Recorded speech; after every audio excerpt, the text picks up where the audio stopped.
Aquesta setmana no podem perdre de vista del paraigües perquè continuarà plovent. Dilluns serà un dia molt plujós. Dimarts marxarà la pluja però quedaran els núvols. Dimecres tornen els xàfecs. El dijous serà un dia ennuvolat. Divendres i dissabte per fi veurem una mica el sol, però diumenge tornen els núvols i les pluges. Pel que fa a la temperatura, tindrem una mínima de 7 graus i una màxima de 16 graus. Que tingueu una molt bona setmana.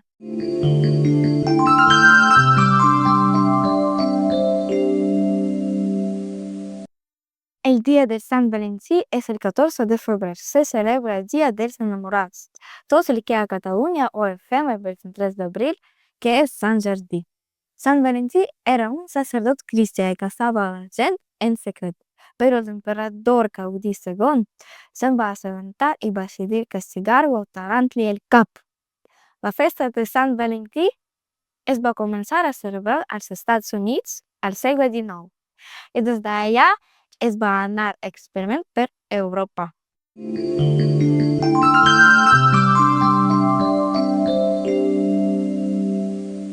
Els dranquis són una espècie de pancakes de patata que es mengen a totes hores. La seva combinació perfecta és amb l'esmetana, una espècie de iogurt i massa aviat àcid.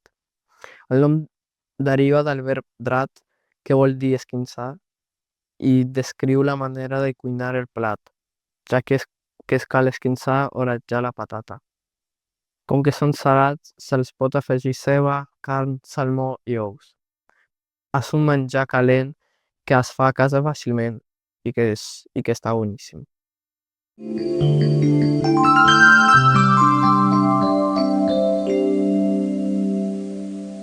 El Carnestoltes és una festa que comença el dijous gras i acaba el dimecres de cendra, és a dir, se celebra durant una setmana. Aquest any serà del 12 al 18 de febrer.